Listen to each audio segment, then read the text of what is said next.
يلي عالطيرة حاولت عالناطح، رجلي بتوجعني من ماشي امبارح. حتقولوا لي عندك اكل ايه النهارده يا ام ابراهيم؟ انت صدقت يا شباني؟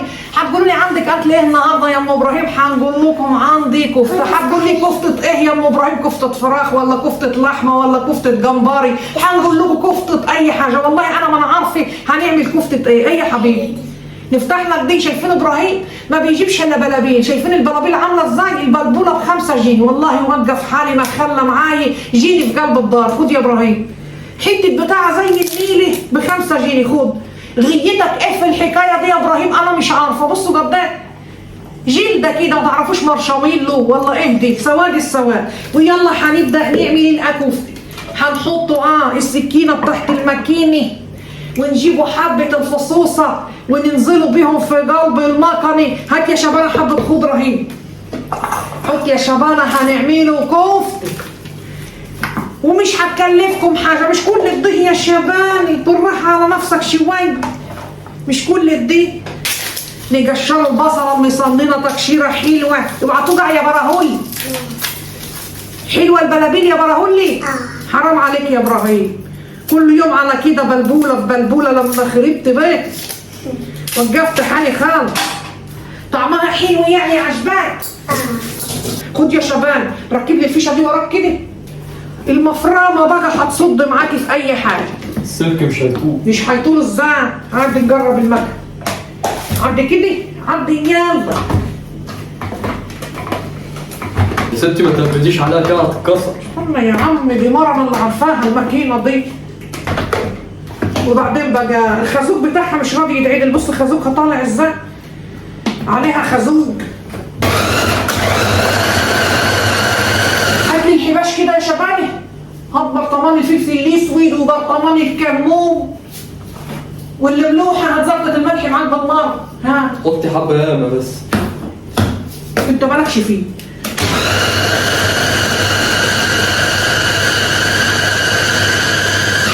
دول حلوين يا عم انا اللي هنحط الحباس. سيب بقى بلا دول حلوين بلا بتاع. انت عايز تحدد لنا الاكل ما نعرفش نبلعوه. بصوا بعد ما اتفرمت بقت عامله ازاي هنقول لكم مكوناتها بقى عشان خاطر انتوا عارفين ام ابراهيم حاجتها طبعا جميله وتفتح النفس واكيد كلكم نفسكم تاكلوها. بصوا دي بقى عارفين البتاع الاخطبوط الصغير جبته وقشرته كده هنوريهولكم ثواني. بصوا اهو جبته وقشرته كده. شلت منه القشره السمراء. اوعى يا اسمكان. ورحت حطاه في قلب الخليطه كده مع كزبره مع بصلتين مع بقى الكمون والفلفل الاسود والحاجات دي كلها. هتطلع معاكي زي العسل. فين فص الثوم يا انا كنت مقشره الثوم هنا راح فين؟ هاته اهو. انزل بيه في الخلاط. انزل بيه انزل مع 10 فصوص ثوم عشان خاطر يدوكوا ريحه الكفته الجميله. والخضره مش هتحطي اكتر من كده وتضربي كله في بعضه. والله العظيم بتطلع حاجه زي العسل. يا ستي الملح هنحط دلوقتي. انت ما بتاكلش اكل ليه يا حبيبي؟ ده طعمها وحش. لا اكلي ما بتحبوش ليه؟ انت اكلي ما بتحبوش ليه؟ عشان بتعمل زي الخرا. بنعمله زي الخرا. بذمتك اكلي زي الخرا؟ والبصل عمال يا كذاب يا كذابول انت. افتحي. هات يا حبيبي. يا دي النيل يا دي النيل على البلابل. قلبي بيتقطع من جوا على ال5 جنيه. خد خد يا اخويا كل. يا ريتها حاجه بتغذي ولا حاجه مفيده الا كلها خيابه. شوفوا صفارها. ها؟ بتقول ايه؟ شوفوا صفارها احمر. صفارها احمر زي البيضه كده. ما شاء الله العجينه بقت زي الملح. هنوريها لكم اهي. خبريه يا ابراهيم انت بقيت زومبي ولا بتتحول؟ بتعمل كده ليه وشك يالا؟ تنسوش بقى تصلوا على سيدنا محمد عليها افضل الصلاه والسلام. الله اكبر الله اكبر على الخليط اللي زي الزبده. بصوا دي معموله بقى من الاخطبوط. الناس اللي ما بتحبش الاخطبوط وما بتحبش تاكله بصراحه ربنا لو جبتوه وعملتوه في طريقه الكفته هتاكلوه مش هتحسوا بيه. هتحسوا انها معموله من اللحم مش من الزفره ولا من السمك ولا حاجه. بصوا الخليط بقى ناعم ازاي. هنجيب بقى الحاجات اللي هي تتحط عليه اللي هو دقيق الرز وهنفضيها عليه. عشان خاطر نعجنها في قلب بعضها ونصبحها. مهما تعملوا مش هتلاقوا احسن مني. بصوا حلاوتها، تعجنيها كأنك بتعجني اي حاجة كده لحد ما تشرب البودر بتاعها وتديكي القوام المتناجس وتصبعيها كده تعمليها الاشكال اللي انت عايزاها. انا ما كانش عندي شبت ولا بقدونس، فرحت جايبه حزمتين كزبره وقرشاهم على الله وبسم الله ما شاء الله، عطتني لون جميل كده زي الزربة اهو، لون اخضر زي فشل الحمير بس عسل. وادي العجينه شربت التوابل وبقت مبلبله وسخنه كده وجميله. بصوا عامله ازاي، ممكن تعملوها فطير، تعملوها بكاكين، تعملوها اللي انتوا عايزينه. اهم حاجه حته العجينه في الدار تجيب البركه وتكبر المسمار. بصوا عامله ازاي خضره كده ولونها ساحر. بتعمل ايه يا شبان؟ بتعمل ايه يا شبان؟ ايه ولا حاجه. يا غلبي منك يا غلبي. تعالى بقى عشان نصبعوا العجينه دي. ركزيش معايا. ماشي طب تعالى يلا يابا عشان خاطر نصبعوا العجينه دي عشان خاطر نخلص، مش هنفضل نفرك طول الليل انا لوحدي. ايد بايد كده تساعد. شمر يلا دراعاتك وودي لي الحباشات دي ورا هناك. خد يا شباب البصل دي عشان ننضف بقى، وخدوا البرطمانات بتاعت الحباشه دي وحطوا البصل هنا يا شباب. حطيتي ملح؟ ايوه يا عم حطيت ملح، ظبطت لك الدنيا احلى تظبيط. ملح. تعالى بقى عشان تصبع معايا، عشان خاطر اصعب حاجه في الكفتة هي التصبيع. هنخلصوها خلاص على كده. تعالى بقى جنبي هنا يلا واعمل على طول معايا، ساعدني يلا. يلا يا معلم اشتغل على طول. هتبص ايدك زيت كده ماشي وتضيها على طول، كفتايه ورا كفتايه هتلاقي نفسك خلصته وبقيت حكايه. ما تكبرش قوي ولا تصغر، نفس الحجم ده كده. بص اهو دي كفتايه كده ليه؟ يا عم دي كفتايه يا عم، دي ليها بطن كانها حامل، ما ينفعش الكلام دي. خبرك يا شباب. اهي بص اهي، شايف انت الجمال؟ طيب بنفس الاحجام الحلوه دي كده. تعمل معايا يا براهولي؟ اكلت الكوز جزر؟ البتاع الملون ده اسمه كوز جزر، بيطلع في الشتاء يسحب الميه من السما عشان خاطر الجو يبقى جميل. اللي هو ده؟ ايوه ده الكوز الجزر. ده جوز الجزر دي والله ايه احلى كفته في العالم. ماشي يا معلم حط. لا كده غلط، ليها باق، ما تحطهاش ليها باق. تعملها لي بكرش لا يبقى معجون، حته تتحرك وحته لا، خليها زي بعضها كلها. كأنها حامل. وتصبع على طول وتعمل شويه بيور. بص لا ما بنحبش البتاع ده اللي زي البزل ده. المكور ده اعملي صوابع. بزل ايه يا زي بزل ايه يعني؟ بيبقى زي بزل المعيز يا ست خيب. ده جميل. بص شم كده خيبك والله ما اللي عامله منه ريحتها حلوه يا شباني. جميل والله تحس ان العجينه بتاعتها تتاكل ني. وبعد ما صبعنا كميه الكفته كلها وحطيناها هنعمل لها بقى شويه صلصه، شويه طماطم كانوا عندي ضربتهم في الخلاط مع فصلتهم. لك السبس ده. خد يا حبيبي خد يا حبيبي.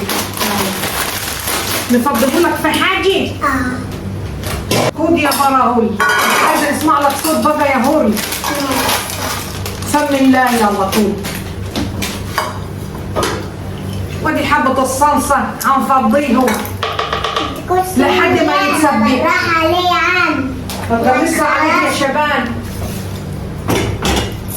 عندي كده استنى شيله يا شبانة كده خلاص عشان نحط البوتاجاز عشان الزيت بس يا براهولي ما يلسعكش يا جامد.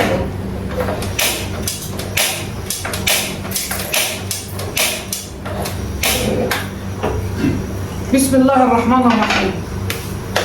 الكفتة شكلها جميلة قسما بالله، الريحة بتاعتها وهي نية كده ولا ريحة الفلافل حتى، متبلة وريحتها حلوة جو. وعملت حبة بقى رز شعرية ماشي عشان خاطر انتوا عارفين الكفتة دي مع الرز الشعرية بتبقى زي النيل. بسم الله الرحمن الرحيم. اللهم صل على رسول الله. أول ما الزيت يقدح تنزلوا بالقطوفة بقى وتقلبوها على طول. والله ما بتاخد وقت، وما ترفعوش الصبع عشان لو رفعتوها يتحرق معاكم في الزيت. انما لما يبقى الصبع تخين كده وملبلب ومبلبل وكبير كده يبقى زي العصر. يعني احسن واحده تعمل الكفته واللي مش كفته واي حاجه تخطر على بالك، وطبخها طباخه يعني بصراحه ربنا. شوفوا هي بترغرغ في الزيت كده، والطاسه بسم الله ما شاء الله بتاخد كميه فظيعه. اوه يلا الزيت جه عليا حرقتني انا. خلي بالك كانت ممكن تنط في عيني. الصلصه بقى هما طماطمتين على فص ثوم وشويه حباش وكمون، درب اول ما تتصب كده وتنشف وزيتها يطلع على وشها، تيجي رايحه مزودها كوبايه ميه واحده، كوبايه مش كوبايتين، عشان خاطر ما تقوليش خالتي ام ابراهيم ما قالتش وساعتها انا نقول بالمعلقه في دماغك نفلكلت نصين. انا نقول رجعوا عشان خاطر واحد خلقه ضيق ولا الحار ماشي وماشي من غير لباس من كتر الوقعه اللي الواحد فيه. خش الحمام نستحمى زي ما نستحماش، حلفت ما انا مستحميه طول الصيف، نخلص صابون ونخلص شاور ومفيش فايده بره. الصلصه بتضغضغ اهي، الارز خلاص اتحرق الحمد لله، انا صرت نوطي عليه شاط. بس الحمد لله انتوا عارفين ام ابراهيم ما عندهاش مشكله في اي حاجه، اللي بيتحرك زي اللي ما بيتحركش، ما نضميش حاجه، اسمها حاجه تعبت فيها وحمرتها واشتريتها بفلوسي، نضميه لا هتتاكل البطن من جوا يا ولاد بتبقى حنينه على الانسان، احن من الانسان نفسه على نفسه، لا بطنك لما تحط لها الحاجه الوحشه بتاكل والله ما بتقول حاجه، انما انت لو شفت الحاجه محروقه بتقول لا، لكن لما بتحطها لها لو غمضت عينيك مثلا كده بحته خرجي ورحت اكل الحاجه البايظه، معدتك هتستقبلها بالرحب والسعه وهتشكرك، فانتوا تعملوا زي هتلاقوا البركه هبت عليكم. شبس تقلب يا ابني. واقف ورايا انت ليه يا شبانه؟ الدنيا حار. والله يا شبانه ما عاد عندي خلق الحد خالص. بصوا اخذت لون جميل ازاي، اتحمرت وتحسوا انها محروقه كده العصا. تاخد يد يا ابراهيم واحده؟ خد يا حبيبي واحده، انا طلعها لك في الظهر. اديني ميتي. ونديك ميتك ونديك كل حاجه. ميتي اللي هتطبخها. ماشي يا حبيبي، خد كنفسك. خد يا حبيبي ما يطلعش يا شباب بره اليود بره. يا صلاة النبي أحسن، يا صلاة النبي أحسن. وقول لي ملحها مظبوط ولا لا؟ في شرب الزيت زي الشفاطة. بسم الله الرحمن الرحيم. بتاع سخنة نار. سخنة نار؟ يا عم خد لك واحد، أخبارك يالا. ما تخليك يالا بالرجولة كده، يالا بص اهي في إيدي، اهي سخنة نار ازاي؟ شايفين؟ ست تنيلي. نيلي يا بتاعين الشباب الناعمة دي يا أختي اللي زي النسوان دي. يا سلام. امسك الحاجة كده خليك كده حمار في نفسك. بتتكسر بقى مني. أنا عاملاها بس ساعات بتتفتفي. لا عشان خاطر الأرز بتاعها مش ناعم قوي، لو كان ناعم كانت بقت ملبنية كده وبقت حلوة. بعد واحد يعني بيتكسر مش مشكلة بيتكسر، ندوله كل العذر ونعمله نصلحه تاني. يعني احنا لو هنستحمله البشر مش هنستحمله الكفتة. الكفتة بتنادي علي بتقول لي حمريني بسرعة يا ولية وحطني في الصلصة وهاتي طبق رز بالشعرية. حكاية ريحتها جميلة. يا ابني انت خلصت الطبق، يا ابني هناكله ايه يا ابني؟ وده كلام برضه؟ مش تخلي عند اللي جايبينك دم. انا عاملاهم يوم الغدا يا بابا عشان اتغدوا بيه، شلط ما وراكمش غير الشلط والزلط. وراها لهم كده جميله خالص ومحمره ومشمره، هي تبان لكم ان هي محروقه لكن لا والله دي جوسي خالص، جوسي وفانوسي. وبكده انتهينا من تحمير الاكوفتي. يا ابني عشان خاطر النبي، يا ابني انا جريت ساعتها طبق كان عيله كده كلته كله. يا ست دي الكفتة نقف نتفرج عليها يعني. يا حول الله يا ربي ما تبقاش مجلول البركه كده يا شبان، سيب الحاجه على بعضها يا سيبيني ناكل بقى. دي كفتة وبعدين انت عارفة ان انا مش بحبها اصلا. ماشي بس هي وجعت اهي، هاتها بقى، هات اللي وجعت دي. هات يا سيدي. كده ما بنحبش الرسم ده. انا هناكلها. هنجيب شويه الصلصه بقى، انتوا عارفين الاكوفته دي تحب الصلصه زي عينيها اوعى. هننزل بنصهم بس مش كلهم، القنص بس. بتخمر في الصلصه وبتبقى جميل. الرز مفرفر الحبايه بحبايتها، حاجه تسد النفس. بصوا منظر الاكوفته جوا الصلصه. وطبعا هنعبوا الرز بطريقه حلوه وشياكه عشان البوج بياكل قبل العين. هتطلعي بقى شويه اكوفته من اللي هم نازلين في الصلصه كده منظرهم جميل، ومعلقتين ضمعه انتوا عارفين الدمعة دي بتبقى في الغموس زي العسل ولا شوربة العدس حد. خد يا شبانة وريهم طبق اليوم كده. يلا وريهم يا شيب. شايفين الجمال والحلاوة، حاجة بلدي ومية مية.